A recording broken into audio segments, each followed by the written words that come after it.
क्या था, क्या याद आया था और क्या आगे की कहानी थी। ठीक है, चलिए आइए फिर से हम लोग कुल्लू कुमार की ऊनाकोटी पाठ पर थोड़ी सी चर्चा करेंगे।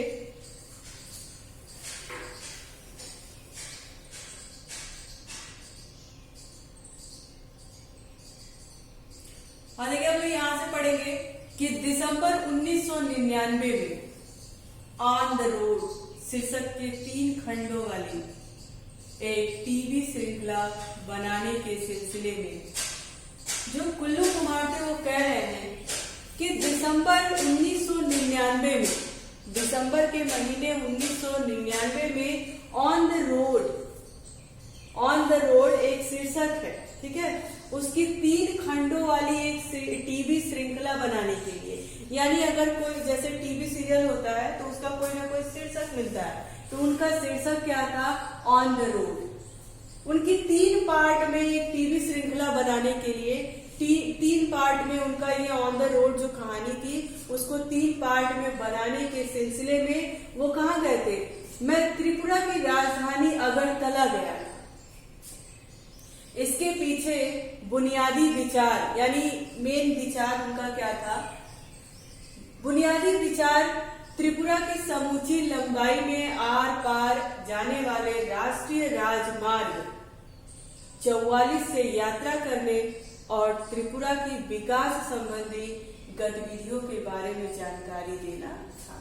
कह रहे कि ऑन द रोड शीर्षक के 3 खंडों वाली एक टीवी श्रृंखला बनाने के लिए मैं त्रिपुरा की राजधानी अगरतला गया, और इसके पीछे, वहां जाने के पीछे उनका मेन एक कारण था। वो कारण क्या था कि त्रिपुरा की समूची लंबाई यानी त्रिपुरा की लंबाई आर पार आने जाने वाला जो राष्ट्रीय मार्ग है, जिसको आप जीटी रोड कहते हो, ग्रैंड रोड कहते हो, जाने का जो रास्ता है 44 है ना, से यात्रा करने और त्रिपुरा की विकास संबंधी गतिविधियों के बारे में जानकारी लेने जाना था। उनको गए तो ऑन द रोड एक शीर्षक था उनका, जो ऑन द रोड, भाई रोड से जाएंगे तभी तो उसकी लंबाई चौड़ाई और समय लगेगा और कितना इसका विकास का स्तर है वो हम जान पाएंगे।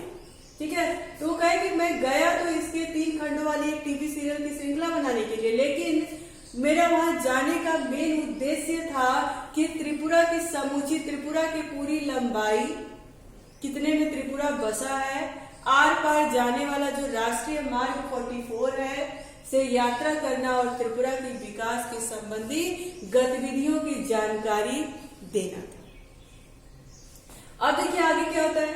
त्रिपुरा भारत के, अब उन्होंने वहां वो गए और उनको जानकारी मिल गई। उसके बाद वो त्रिपुरा के बारे में बताते हैं कि त्रिपुरा भारत के सबसे छोटे राज्यों में से एक है। 34% यानी 34% से ज्यादा की इसकी जनसंख्या वृद्धि दर भी खासी ऊंची है। कह रहे जनसंख्या क्या है, एक छोटे, भारत की सबसे छोटे राज्यों में से एक राज्य है और 34% से भी ज्यादा इसकी जनसंख्या वृद्धि दर है। छोटा राज्य है और 34% से ज्यादा में इसकी जनसंख्या बढ़ती रहती है। ये खासी ऊंची है, यानी उस एरिया को देखते हुए, उस राज्य को देखते हुए और इस तरह की जनसंख्या जो बढ़ रही थी वो खासी ऊंची थी, वो ज्यादा की जनसंख्या थी उस त्रिपुरा की जगह के हिसाब से। फिर क्या बताते हैं कि 3 तरफ से यह बांग्लादेश से घिरा हुआ है और शेष भारत के साथ इसका दुर्गम जुड़ाव उत्तर पूर्वी सीमा से सटे मिजोरम। अच्छा, ये दुर्गम का अर्थ क्या होता है, कौन बताएगा? दुर्गम, मैं बताऊँ? हाँ बताओ बेटा। दुर्गम मतलब कमजोर, दुर्गम मतलब या कठिन। कठिन, नो मैम, एक सेकंड, यहाँ पे कठिन की बात होगी, है ना। दुर्गम जुड़ाव उत्तर पूर्वी सीमा से सटे मिजोरम और असम के द्वारा बनता है।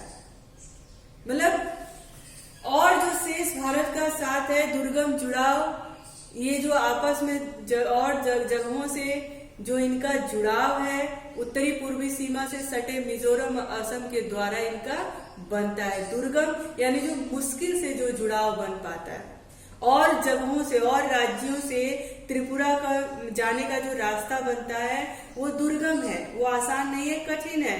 बड़ी मुश्किल से इन रास्तों मिजोरम से जाने का रास्ता बनता है। ठीक है, सोनामुरा, बेलोनिया, सबरूम और कैलाश शहर जैसे त्रिपुरा के ज्यादातर महत्वपूर्ण शहर बांग्लादेश के साथ इसकी सीमा के करीब है।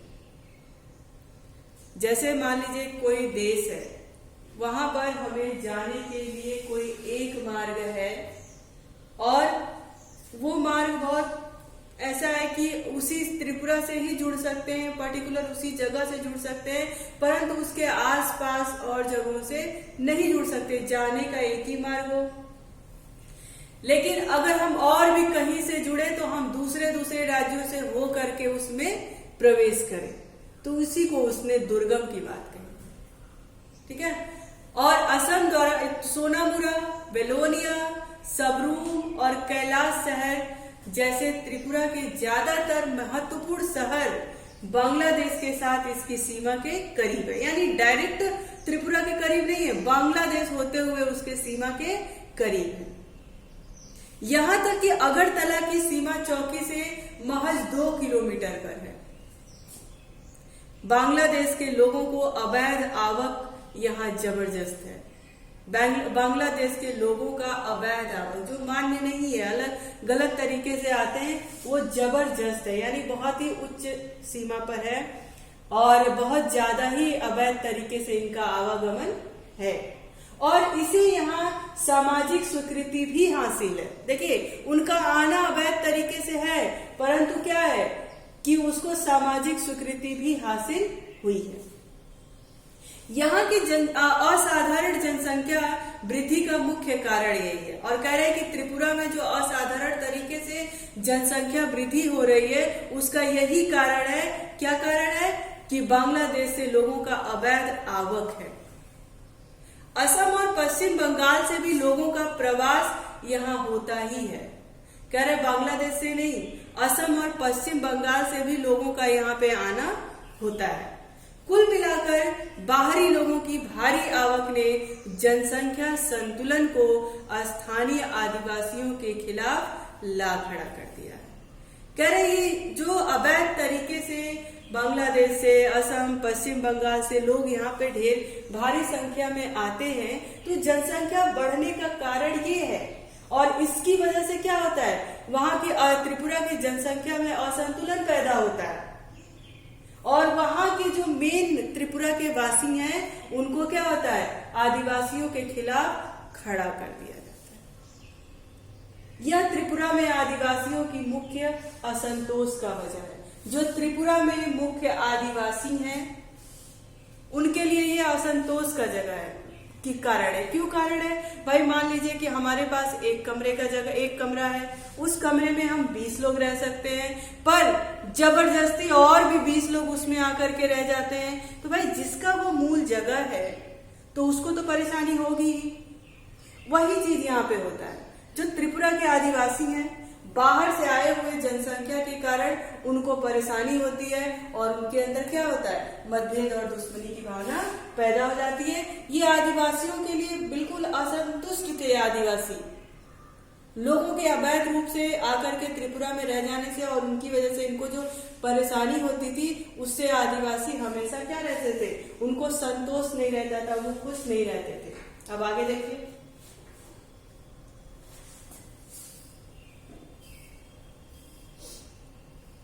अब देखिए क्या है, उन्होंने क्या बताया। फिर वो कहते हैं, कुल्लू कुमार जो है कि पहले 3 दिनों में मैंने अगरतला और उसके इर्द गिर्द शूटिंग की।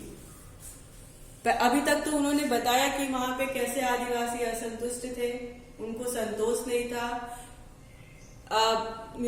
वहां पे त्रिपुरा में जाने का एक ही मार्ग था, लेकिन किस तरह से अवैध तरीके से और जगहों के लोग आकर के और वहां की जनसंख्या बढ़ा करके वहां पे असंतुलन पैदा कर देते थे। ठीक है, उसके बाद वो कहते हैं कि पहले 3 दिनों में मैंने अगरतला और उसके इर्द गिर्द शूटिंग की। जब मैं वहां गया तो पहले के शुरुआती के 3 दिन तक मैंने अगरतला के आसपास, इर्द गिर्द यानी आसपास हमने क्या किया, शूटिंग की, जो कभी मंदिरों और महलों जैसे शहर के रूप में जाना जाता था। उज्जैन महल अगरतला का मुख्य महल है, जिसमें अब वहां की राज्य विधानसभा बैठती है। कह रहे कि पहले के 3 दिनों में, यानी शुरुआती के 3 दिन में अगरतला के आसपास शूटिंग की, जो कभी मंदिरों और महलों के शहर के रूप में जाना जाता था। एक समय था कि जब अगरतला को मंदिर और महलों के शहर के नाम से हम जानते थे, लेकिन अब क्या हो गया, उज्जैन महल आगरा का मुख्य महल है। उज्जैन महल वो अगरतला का मुख्य महल था, लेकिन अब उसमें क्या हो रहा है, अब वहां के राज्य में विधानसभा बैठती है। पहले अगरतला किससे प्रसिद्ध था, मंदिरों और महलों के कारण, लेकिन अब वहां की स्थिति ऐसी है कि अब वो वहां पे विधानसभा बैठती है। राजाओं से आम जनता को हुए यह सत्ता हस्तांतरण को यह अब महल नाटकीय रूप से प्रतीकित करता है। अब क्या बता रहे कि राजाओं के आम जनता को, यानी अगरतला के जो राजा थे, वहां का जिसका रियासत चलती थी, वहां की जनता को हुए सत्ता हस्तांतरण को यह महल अब नाटकीय रूप में प्रतीकित करता है। अब नाटकीय रूप में कैसे वहां पे सत्ता का हस्तांतरण हुआ, क्या हुआ, इसको नाटकीय रूप में क्या करता है, प्रदर्शित करता है, प्रतीकित करता है, यानी दिखाता है। ठीक है, अब देखिए, इसे भारत के सबसे सफल शासक वंशों में से एक लगातार 183 क्रमिक राजाओं वाले त्रिपुरा के माणिक्य वंश का दुखद अंत ही कहेंगे। लेखक कह रहा है कि ये जो सारी चीजें चल रही थी, तो उसके लिए वो कह रहा है कि इसे भारत के सबसे सफल शासक वंशों में से लगातार 183 क्रमिक राजाओं वाले त्रिपुरा का माणिक्य वंश का दुखद अंत ही कहेंगे।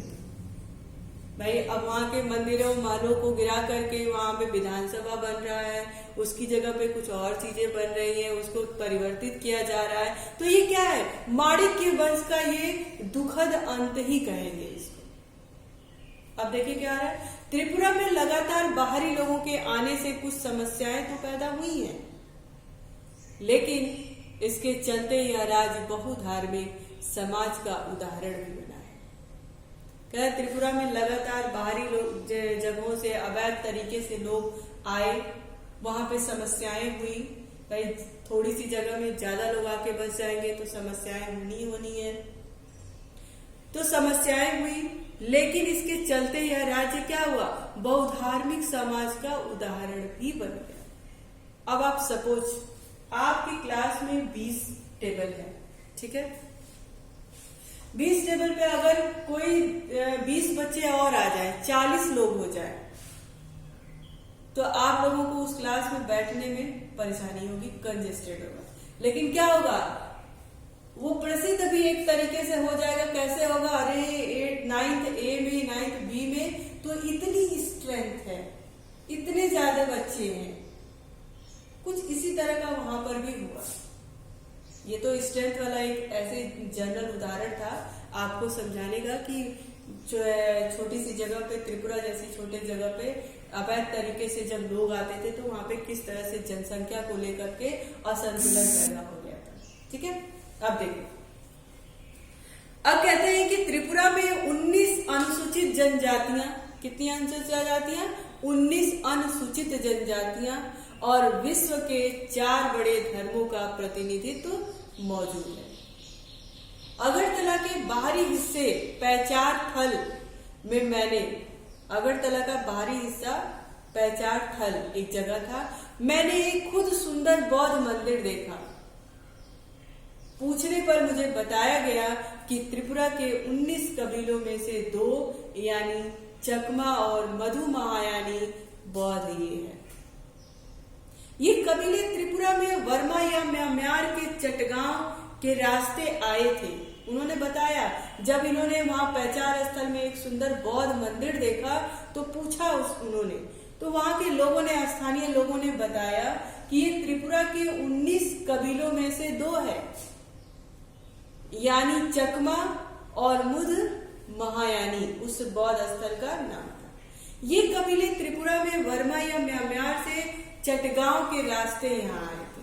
उन्होंने बताया ये जो दो कबीले हैं, ये जो दो पूरा कबीला जो बौद्ध का वो है, ये म्यांमार और चटगांव के रास्ते यहाँ पर आया था। दरअसल इस मंदिर की मुख्य बुद्ध प्रतिमा भी 1930 के दशक में रंगून से लाई गई थी। उस पूरे बौद्ध की जो प्रतिमा थी उसके बारे में चर्चा किया कि ये जो बुद्ध की जो मुख्य बुद्ध की प्रतिमा है वो 1930 ईस्वी में 1930 के दशक में रंगून से यहाँ पे लाई गई थी। रंगून एक जगह का नाम है, ठीक है। अगरतला में शूटिंग के बाद हमने राष्ट्रीय राजमार्ग 44 पकड़ा और टीलियामुरा कस्बे में पहुंचे। कहना है कि अगरतला में जब शूटिंग हो गई उसके बाद उन्होंने वही राष्ट्रीय राजमार्ग जो 44 से था नाम से था, उनको उन्होंने उसी रास्ते को अपनाया और टीलियामुरा कस्बे में पहुंचे, जो दरअसल कुछ ज्यादा बड़ा हो या गांव ही है। वो कह रहे कि वो वहां से जब मैं वहां गया और टीलियामुरा जगह एक कस्बे में पहुंचा तो वो दरअसल कुछ बड़ा था या फिर गांव ही है। कस्बा ना शहर होता है ना गांव, ठीक है। शहर से जो सटे जगह होते हैं उनको कस्बा बोला जाता है, जहाँ पे कुछ थोड़ी बहुत सुविधाएं होती हैं, क्योंकि वो शहर से सटा होता है तो मेडिकल की सुविधाएं, लाइट की सुविधाएं, ये सारी सुविधाएं होती हैं। तो उनको आप बहुत बड़ा भी नहीं कह सकते और बहुत छोटा भी नहीं कह सकते, एकदम से शहर भी नहीं कह सकते और एकदम गांव भी नहीं कह सकते, ठीक है। तो कस्बा था, तो कह रहे या तो कस्बा या तो उसको बड़ा कह लीजिए या तो गांव ही है, ऐसा ही समझ लीजिए। यहाँ मेरी मुलाकात हेमंत कुमार जमातिया से हुई। लेखक ने बताया कि यहाँ मेरी मुलाकात, कौन सा गांव था वो, टीलियामुरा कस्बे में उनकी मुलाकात एक हेमंत कुमार जमातिया से हुई, जो यहाँ के एक प्रसिद्ध लोक गायक थे। हेमंत कुमार जमातिया कौन थे?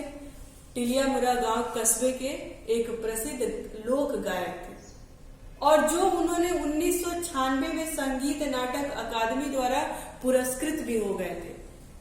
हेमंत कुमार जमातिया क्या हो गए थे? 1996 में संगीत नाटक अकादमी के द्वारा उनको पुरस्कृत भी किया गया। ये जो चीजें बता रहे हैं ये आप अंडरलाइन करिएगा और इसको हमेशा के लिए याद रखिएगा। हेमंत कोक बारोक, देखिए हेमंत कोक बारोक बोली में गाते थे। बोली यानी जो वहाँ की क्षेत्रीय भाषा थी, लोकगीत था ना, तो लोकगीत किसको कहते हैं? लोकगीत उसे कहते हैं जो जिस जगह पे रहता है और वहाँ की जो आम बोलचाल की जो भाषा होती है उसी को बोली कहा है यहाँ पे, है ना। तो उसी की बोली में वो गाते थे, वहीं की भाषा में अपने गीतों को गाते थे, जो त्रिपुरा की कबीलाई बोलियों में से एक है। त्रिपुरा की बोली कौन सी थी? कबीलाई, है ना। कबीलाई यानी जो वहाँ का वहाँ के जो रहने वाले आदिवासी थे उनकी भाषा थी, ये कबीलों की भाषा थी। कबीलाई यानी कबीलों की भाषा, उसी भाषा में उनकी हेमंत कुमार जमातिया की गीत हुआ करते थे। बात समझ में आ रही बच्चों?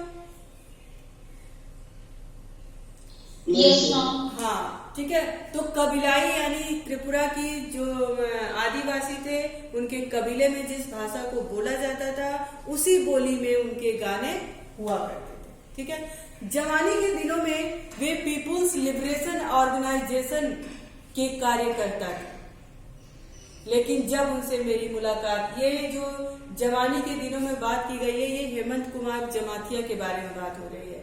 वो कह रहे हैं कि वो जवानी के दिनों में यानी जब यंग थे तो वो क्या करते थे? वो करते थे पीपुल्स लिबरेशन ऑर्गेनाइजेशन, एक संस्था थी, उसके कार्यकर्ता थे। लेकिन जब उनसे मेरी मुलाकात हुई तब वे हथियारबंद संघर्ष का रास्ता छोड़ चुके थे। तब वो लिबरेशन ऑर्गेनाइजेशन के कार्यकर्ता के काम से हट गए थे और चुनाव लड़ने के बाद जिला परिषद के सदस्य बन गए। जिला परिषद ने हमारी शूटिंग यूनिट के लिए एक भोज का आयोजन किया था। वही हेमंत कुमार जमातिया की बात यहाँ पे हो रही है। क्यों? क्योंकि वो अपना लिबरेशन ऑर्गेनाइजेशन के कार्यकर्ता का काम छोड़ करके चुनाव लड़ने के बाद जिला परिषद के एक सदस्य बन गए थे और उसी जिला परिषद ने हमारी शूटिंग यूनिट के लिए एक भोज का आयोजन किया था। भोज यानी खाने पे बुलाने का आयोजन किया था। एक सीधा साधा खाना था जिसे सम्मान और लगाव के साथ परोसा गया था। अच्छा, इस लाइन का आशय आप बताओगे क्या?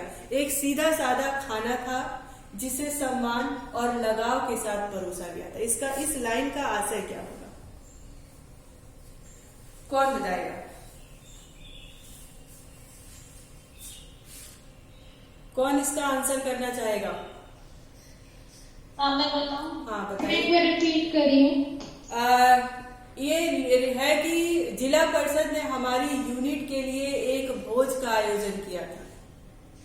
ठीक है, कब जो लेखक है एक अपनी टीम लेकर के वहां पे शूटिंग के लिए गया था ना, उसी को यूनिट कहा गया था। उनकी एक पूरी टीम की बात कही गई थी और कहा गया था कि उस भोज में एक सीधा सादा खाना था जिसे सम्मान और लगाव के साथ परोसा गया था। इसी लाइन का आशय बताना है। हाँ, मैं बताऊं? हाँ जी, बताइए। इस पंक्ति का यह आशय है कि लेखक कहना चाहते हैं कि उन्हें साधारण खाना ही परोसा गया, उन्हें कोई 56 भोग नहीं दिए गए थे, परंतु उस खाने में भी स्वाद था क्योंकि वह प्यार और सम्मान के साथ परोसा गया। एग्जैक्टली, ठीक है। वो सादा और सादा ही खाना था, कोई 56 भोग नहीं था, कोई बहुत व्यंजन नहीं था, लेकिन वो इतना प्यार से, इतना सम्मानित रूप से वो भोज का आयोजन हमारे लिए किया गया था कि ये हमारे लिए क्या था, एक बहुत ही महत्वपूर्ण बात थी। भाई, किसी दूसरे शहर में जाकर के कोई दूसरा व्यक्ति आपको इतना सम्मान देता है तो आपके लिए गर्व की बात होगी ना। तो वही लेखक कहते हैं कि वो सीधा सादा ही, मतलब वो साधारण भोज का आयोजन था, लेकिन इतना सम्मानित तरीके से वो हमें परोसा गया था, इतना सम्मानित तरीके से हमें उस भोज में बुलाया गया था कि ये एक बड़ी बात थी।